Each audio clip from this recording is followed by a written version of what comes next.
Nah, ketika perjalanan pulang dari Jogja, dia melihat lagi nih, sosok-sosok berbaju putih itu berdiri berjajar dari Palang KA Purwosari sampai peronnya.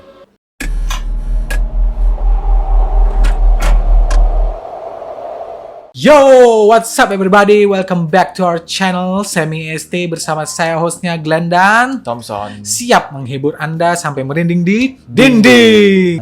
Sekarang kita membahas sesuatu yang di luar horor. Horor. Hah, di luar horor? Ini termasuk Apakah horor ya? ini Siluman ini. Horor dong. Oh iya horor ya. Karena kita siap untuk bikin kalian merinding. Dan kali ini kita punya nggak cuma satu atau dua, tapi 4 cerita tentang penampakan siluman. Siluman ya. Menarik guys. Menarik. Emang ada ya penampakan asli siluman itu sebenarnya? Apa cuma mitos belaka? Oh, jangan salah. Di Indonesia itu bukan cuma babi ngepet, tapi ada siluman-siluman lain yang terkenal. Apa ya kira-kira ya? Kita saksikan di video ini. Yang pertama guys, itu adalah siluman kera yang ternyata dia adalah seorang wanita. Warga desa Sindang, kecamatan Dukuhwaru, dikejutkan oleh adanya siluman kera yang muncul tiba-tiba guys. Menurut kabar yang beredar, siluman kera ini adalah perwujudan dari gadis cantik yang berasal dari Kabupaten Brebes. Siluman ini kerap sering ditemukan atau dilihat ya oleh warga desa di Sindang. Ciri-ciri monyet ini pada umumnya sama bentuknya guys, seperti monyet biasa. Tapi berbadan lebih besar daripada umumnya. Warga sering ngelihat dia nih muncul di pekarangan-pekarangan rumah. Tapi begitu dilihat sama orang lain atau dideketin, dia langsung lari ke sawah. Jadi kayak kaget gitu loh, ada manusia langsung dikabur ke sawah ya. Meski dia nggak ganggu ya guys ya, tapi sosok-sosok seperti itu kayak ya bisa dibilang meresahkan warga lah ya. Karena dia kan sangat berbeda daripada manusia lainnya. Beberapa orang bilang dari desa itu kalau monyet ini termasuk baik karena tidak mengganggu manusia. Tapi kan biarpun kelihatan baik, kita nggak tahu ya apa yang sebenarnya dilakuin di situ. Bener, motifnya apa? Apakah dia mencari makanan? Apakah dia memakan manusia? Nggak ada yang tahu guys. Kalau tiba-tiba ternyata dia memakan tumbal, Wah itu baru ancaman. Intinya sih manusia-manusia ini takut kalau sampai-sampai dia yang menjadi korban pertama itu kan suwe banget tuh. Ya semuanya takut dong kalau kayak gitu. beberapa hari setelah penampakan awal dari siluman monyet itu atau siluman kera itu, Kasiwan, salah seorang warga itu, ditemuin oleh 2 orang yang nggak dikenal. Mereka mengaku sedang mencari anaknya yang hilang dan berubah menjadi monyet. Menurut si Kasiwan, keterangan dari orang tua si korban itu, siluman kera itu merupakan seorang gadis cantik yang baru saja duduk di bangku SMP. Nah, pada saat gadis cantik itu pulang dari sekolah, dia menemukan sebuah cincin di rumahnya. Penasaran dong dia, dipakailah cincin itu ke jarinya, cet gitu, langsung dia saat itu berubah menjadi siluman kera. Orang tuanya yang melihat kejadian itu langsung menangis histeris dan teriak sejadi-jadinya. Kemudian si Kasiwan ini pun menjelaskan, orang tuanya mencari ke desa Sindang ini karena mendapat kabar kalau sering ada penampakan monyet di desa itu.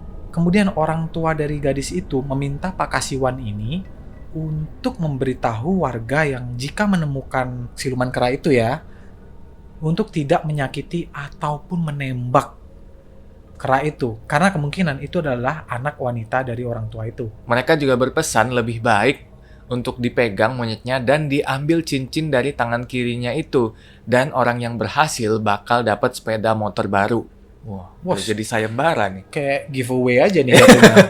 Namun ketika kedua orang ini ditanyai alamat dan namanya, dia kayak nggak bisa menunjukkan informasi itu sama sekali. Dan mereka hanya mengaku namanya itu Haji Ali, mungkin. Aku juga nggak tahu. Dan dia berasal dari desa Blubuk. Tapi si Pak Kasiwan ini bilang kalau pada saat dia mencari nama orang itu di desa Blubuk, itu tidak ada. Nah, untuk memastikan kebenarannya, si kepala desa dari desa Sindang ini nelpon nih ke desa Blubuk. Ada nggak warganya yang namanya Ali atau Haji Ali ini?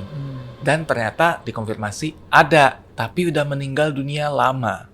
Wah, berarti dia pakai identitas palsu gitu lah. Bahaya sekali nih. Iya bener, bahaya banget sih. Jangan-jangan justru memang monyet itu sengaja lari. Karena dijadikan monyet, bukan dia yang mau jadi monyet. Takutnya begitu, karena kan cincinnya ditemukan di rumah. Dan Ya. siapa yang naruh cincin sepenting itu di rumah kalau nggak orang tua mereka atau sejenis makhluk halus, guys?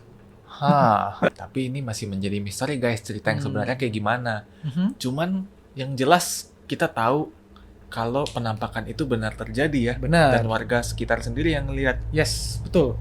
Berikut adalah gambar dari penampakan yang ada dan bukti satu-satunya di desa apa sih? Sindang. Sindang.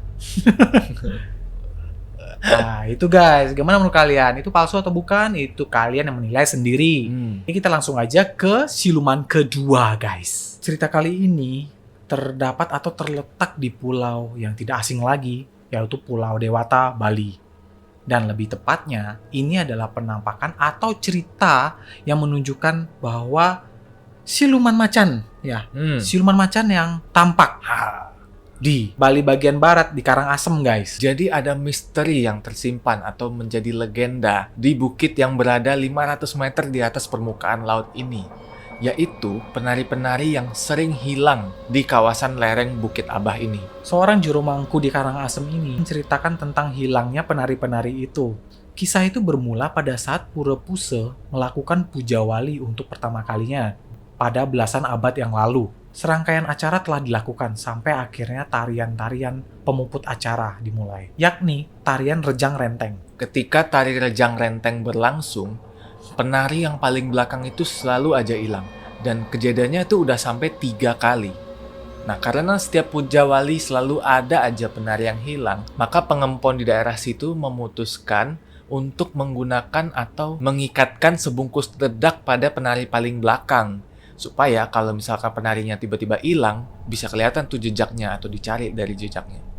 Oh, jadi kayak dipasangin dedak gitu. Dedak, Pas kalau dia dilarikan atau diculik atau gimana kan kelihatan tuh ya, stepnya ya. Jadi masih Jejak bisa kakinya. dicari lah. Oh, ini nih. Pada saat tarian-tarian itu kembali dipersembahkan lagi, dan ternyata lagi-lagi penari paling belakang itu menghilang.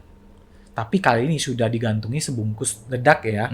Sebungkus dedak yang membuat dia bisa dilacak. Pengempon pura itu mengikuti jejak itu sampai akhirnya tertuju ke hutan yang sangat angker. Sampai pada akhirnya jejak dari dedak itu hilang di puncak sebuah bukit yang angker, yaitu di Bukit Abah. Pada saat itu kondisinya Bukit Abah itu sudah punya penduduk sekitar 233 orang. Pengempon dari Pura Puse pun menanyakan nih ke para penduduk di Bukit Abah, apakah di sini ada yang memelihara macan? Tapi nggak ada jawaban dari para penduduk di sana. Makanya pengempon ini pun kembali ke tempat mereka dan melakukan musyawarah. Akhirnya guys, setelah permusyawarahan itu, pengempon Pura Pasai itu akhirnya melakukan pembakaran hutan di bagian kaki dan lereng Bukit Abah. Karena kobaran api semakin besar, api itu sampai menyebar ke puncak bukit. Para penduduk yang ada di Bukit Abah pun kemudian semuanya lari berhamburan untuk menghindari api yang semakin membesar dan menghanguskan seluruh desa itu. Setelah Bukit Abah terbakar dan penduduknya semua pergi, nggak pernah ada lagi penari yang hilang saat puja wali di Pura Puse tersebut. Berarti kemungkinan memang dari Bukit Abah itu ya. Tapi kan tidak berhenti sampai sini. Karena kejadian itu kayak membuat marah si penunggu di hutan itu nggak sih? Nggak ada apa-apa, tiba-tiba langsung dibakar.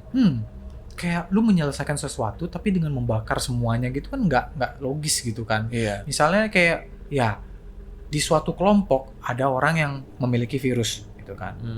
Kayak ini kayak lu tuh ngebakar atau membunuh semua orang yang ada di kelompok itu untuk tidak menyebarkan virus nggak sih? Padahal belum tentu semua orang yang ada di situ tuh bervirus gitu loh. Ngerti nggak analoginya? Iya. Sama halnya yang dilakukan oleh pengempon ini. Yang disayangkan sebenarnya pas di awal itu cuma nanya, terus nggak dijawab, terus udah gitu ya. Nggak mencari solusi bareng gitu. Betul. Gimana supaya nggak hilang lagi nih penari-penarinya. Yes. Nggak nyudutin solusi dari sebuah masalah ini gitu loh. Kayak lu tuh cuman, ya udah ini solusinya cuman gini, udah dilakukan gitu. Ya. Dan ternyata guys, menurut pendapat gua tadi, ternyata salah. Goblok! Yang ternyata penduduk desa itu setelah kejadian itu, semua bisa berubah menjadi siluman macan. Macan daden-daden katanya. Apa itu macan daden-daden? Siluman macan. Oh. Dan ternyata memang semua itu harus dibakar guys. Ya iyalah si pengempon ngebakar semuanya guys. Para penduduknya itu dimungkinkan untuk berubah menjadi macan Karena di sana ada sebuah jubah berwarna hitam peninggalan dari nenek moyang mereka. Siapapun yang memakai jubah itu bisa berubah menjadi macan, daden-daden, atau siluman yang sangat besar. Konon katanya guys, dari saksi yang udah ada, jubah itu katanya masih dibawa lari oleh penduduk-penduduk yang lari dari desa pada waktu kebakaran itu. Namun demikian, para mangku dan penglingsir di desa itu masih kesulitan untuk meletakkan di mana letak dari jubah itu. Masalahnya penduduk di Bukit Abah pada waktu itu, dia itu pada waktu lari dari desa itu dia berpencar ya. Berpencar sampai tidak bisa dilacak guys. Iya. Karena kan berpencar. Namanya menyelamatkan diri kan, Iya. udah hilang arah tuh. Udah panik semuanya. Udah panik semuanya, udah membabi buta aja larinya udah. Terlepas dari itu, penduduk di sekitaran Bukit Abah itu sering melihat penampakan siluman pada hari-hari tertentu, terutama menjelang puja wali di Pura Puseh Pakel. Nah, gimana guys? Siluman macan, serem nggak tuh? Siluman macan dan semuanya bisa berubah gara-gara sebuah barang dan baju ya. Iya. Kayak jubah Harry Potter gitu ya. Kalau bisa pakai itu, kalian mau nggak berubah jadi siluman macan? Dan kalau iya, kalian mau ngapain? Masa mau ngintip? Masa mau makan daging segar? Jadi pas mau makan daging segar lu berubah dulu buat makan ayam gitu.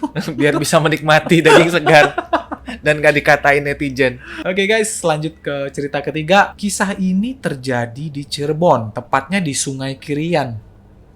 Munculnya siluman buaya putih guys. Menarik. Menarik. Untungnya bukan buaya darat ya Tom ya. Oh, ya. Kalau itu udah jenis yang sangat banyak. Mau yang jantan, mau yang betina, semua ada. Ini buaya putih kayaknya lebih wibawa daripada buaya darat deh kayaknya. Iya, banget. Sungai Kirian ini banyak sekali kasus-kasus mistis yang terjadi guys. Dari kayak menghilangnya seseorang, terus ditemukannya mayat dari seseorang di sungai itu, gitu-gitu guys. Rata-rata kalau ada orang yang hilang di daerah sungai tersebut, pencariannya itu melibatkan banyak sekali petugas. Dan kalau misalnya cepat nih ketemunya, biasanya udah meninggal atau menjadi mayat. Sungai Kirian ini di kota Cirebon menjadi salah satu kawasan yang menjadi saksi sejarah dari perkembangan Cirebon itu sendiri. Tapi di sungai ini ada mitos bahwa berkeliaran buaya putih guys. Lebih tepatnya siluman buaya putih. Lagi kalau gue mikirnya siluman buaya darat cuy. Buaya darat sama siluman buaya putih ini kayaknya apa ya, konotasinya tuh gak beda jauh gitu loh. Pria itu kok bisa disebut buaya darat itu gampang gitu loh. Nah, maksudnya bener-bener siluman buaya putih loh guys ya. Bukan manusia yang dinobatkan sebagai buaya darat. Nah, poin uniknya di sini adalah buaya putih di sini dianggap tidak buas karena merupakan kutukan oleh sultan. Berarti sebelumnya dia manusia ya. Ya, bukan buaya yang sebenarnya jadi manusia gitu. Ya, lagi-lagi manusia menjadi buaya. Tapi bukan manusia yang dinobatkan sebagai buaya darat. Ingat, ditekankan. Masyarakat sekitar meyakini bahwa buaya putih itu tinggal di sekitaran Sungai Kerian untuk menjaga situs Lawang Sanga. Buaya putih ini diyakini merupakan jelmaan dari anak Sultan Sepuh I Syamsuddin Martawijaya. Diketahui nih guys, anak dari Sultan Syamsuddin ini, dialah yang dikutuk menjadi buaya putih ini, yang bernama Elang Angka Wijaya. Dia dikutuk karena semasa hidupnya dia tidak pernah patuh dengan orang tuanya. Wah, membangkang terus nih ya. Pembangkang, makanya kalau disuruh mandi. Jam 4 sore lu udah mandi gitu, jangan sampai malam-malam lu mandi, ntar rematik lu. Si Elang Angka Wijaya ini katanya kalau makan itu suka tengkurap. Dan orang tuanya ini suka ngingetin supaya makannya nggak tengkurap, tapi dia nggak pernah dengerin. Akhirnya orang tuanya pun bilang kalau dia makan tengkurap itu seperti buaya. Langsung dikutuk jadi buaya gara-gara makan tengkurap anjir. Sejak menjelma jadi siluman buaya putih, si Elang Angka Wijaya ini hidup di lingkungan salah satu kolam di bangunan Keraton Kasepuhan. Namun menginjak usia dewasa, buaya putih itu dikirim ke Sungai Krian. Mungkin karena sudah besar kali ya, bodinya atau segala macam. Ya udah nggak muat kayaknya. Udah nggak muat di kolam itu. Buaya tersebut dikabarkan sering menampakkan diri di hadapan warga. Bahkan warga itu sampai udah seperti terbiasa gitu loh dengan penampakan siluman ini. Maka dari itu ada tradisi di desa ini, yaitu setiap kali buaya putih ini muncul, warga itu bersama-sama semua membersihkan sungai Krian tersebut. Tapi sebelum itu, warga yang melihat harus melemparkan tumpeng dulu ke sungai. Baru habis itu rame-rame membersihkan. Oh, kayak ritual gitu jatuhnya ya. Iya. Jadi ada sisi positifnya ya. Iya, jadi sering bersihin Sungai. sungai juga jatuhnya. Heeh. Oke, good. Oke guys, gimana menurut kalian? Menarik bukan? Hmm, Kali ini ada siluman yang nggak memakan korban, enggak galak, iya. Tapi malah membantu manusia untuk mengingatkan kembali bahwa kebersihan itu penting. Nah, Walaupun bentuknya menyeramkan sih, buaya. gua nggak tahu sih niat baik atau niat buruk, kita nggak tahu, tapi ya toh juga yang penting dia memberikan impact yang baik kepada penduduk di situ. Oke guys, lanjut ke siluman keempat. Siluman terakhir ya Tom ya. Yes. Kita simak. Di nomor 4 ini kita punya penampakan siluman ular. Siapa yang nggak kenal dengan siluman ular ya? Bener-bener paling familiar di Indonesia guys. Kejadian ini guys berada di Solo. Lebih tepatnya ini kayak di perlintasan kereta api Purwosari. Coba nih yang tinggal di Solo, bener nggak nih kira-kira? Pasti Mitos. tahu lah ya. Jadi cerita ini nih berasal dari akun Instagramnya Visit Surakarta yang mendapat ceritanya langsung dari akun Indigo Story. Berdasarkan cerita yang diunggah, si penulis ini merasakan ada sesuatu yang sangat mengganjal pada saat dia melintasi perlintasan KA Purwosari. Karena sering merasakan perasaan aneh ini, dia pun akhirnya memutuskan untuk menelusuri lebih jauh soal perlintasan ini pada malam hari. Mungkin lebih berasa kali ya. Ya, kan biasa lebih Keluar. ada penampakan itu kan di malam hari. Betul. Dia bilang guys, si penulis ini, dia mencoba ke sisi selatan Palang itu, dia malah menemukan siluman ular dan sesosok makhluk astral guys di situ. Dan dia juga punya cerita lainnya. Jadi waktu itu dia sedang melakukan perjalanan ke Jogja. Nah, ketika dia menunggu di KA Purwosari itu, matanya itu tiba-tiba seperti tertarik melihat ke arah palangnya. Tiba-tiba dia melihat sesosok remaja dengan teriakan suara minta tolong dan juga rintihan kesakitan. Dan dia bilang juga guys, dia sejenak menutupkan matanya pada saat itu. Tetapi yang ada disangka pas dibuka, dia melihat sesosok remaja dengan baju putih tapi berlumuran darah. Ada juga yang menangis sambil duduk memegangi kakinya yang terluka parah. Dan ada juga yang terbaring, wajahnya mengalami kerusakan yang sangat parah guys. Yang paling menarik perhatiannya nih guys ya, ada seorang anak dengan kepalanya yang mungkin bisa dibilang terbang-terbang ya, sambil mencari tubuhnya. Jadi kondisinya itu sudah terlepas dari tubuhnya ini kepala nih. Nah, di sampingnya itu berdiri juga sesosok anak perempuan yang rambutnya dikepang dua. Dari wajahnya itu mengalir darah yang segar dengan rongga mata yang kosong. Dia sangat terkejut guys dengan pemandangan itu. Kemudian dia kembali lagi untuk mencoba memejamkan mata itu. Dan dia membuka kembali beberapa saat kemudian. Dan kembali normal tuh ya penglihatannya. Gak ada apa-apa. Gak ada apa-apa lagi. Nah, ketika perjalanan pulang dari Jogja, dia melihat lagi nih, sosok-sosok berbaju putih itu berdiri berjajar dari palang KA Purwosari sampai peronnya. Kali ini guys, ekstrim guys. Dari sekian banyak jajaran itu, ada yang kepalanya putus guys. Sampai baju putih itu berlumuran darah semua. Dan ada juga yang kepalanya masih utuh, tapi tatapannya dengan penuh sangat amarah. Langsung spontan merinding dia si penulis ini karena melihat hal-hal seperti itu. Ketika ada kereta yang berhenti di stasiun Purwosari, barulah tiba-tiba keadaannya menjadi normal. Tapi ketika kereta itu meninggalkan stasiun Purwosari lagi, tiba-tiba muncul lagi nih sosok-sosok berbaju putih berlumuran darah dan kepala yang menunduk berdiri di sepanjang palang stasiun itu. Gila. Berarti kalau setiap keretanya itu pergi, makhluk-makhluk itu atau makhluk astral itu bermunculan ya? Iya, bermunculan. Apakah mereka anak buah dari siluman ular ini? Atau justru siluman ularnya yang berubah-ubah? Nah, itu kita tidak tahu ya. Karena ini kejadian yang sangat mistis sekali guys. Itu hanya kalian yang bisa menilai dengan kepercayaan kalian masing-masing. Jadi itu adalah 4 siluman yang menurut kita itu benar-benar merasa nyatanya ya. Iya, Dan ada Saksi. artikel atau saksi yang mengatakan hal-hal ini ada. ada saksinya, ada juga sejarahnya yang melegenda. Biasanya kalau mitos itu kan kayak ya lu diceritakan oleh emak lu atau bapak lu gitu kan, dan nggak ada bukti apa-apa. Itu hanya tulisan tangan dan komik bergambar gitu kan biasanya kan. Hah? Kalau orang tua mah cuma cerita doang. Cuma cerita doang malah ya. Kalau Iya. gue dulu dikasih kayak komik bergambar gitu sambil dibacain. Wah, Dulu kayak Iya. ada makhluk gede berpalu, wah, nggak ada lah segala macem. wah. Itu ada tuh dulu diceritain gue sama orang tua Oh gue. iya. Iya, Wah. tapi berupa mitos guys. Tapi kan itu nggak ada kayak bisa dibilang bukti kuat ya. Bukti kuatnya nggak ada. Dan di cerita kita kali ini itu bukti-buktinya tuh ada tuh, ditulis di artikel yang bisa dibilang Terpercaya. terpercaya. Gimana menurut kalian? Serem nggak sih siluman-siluman ini?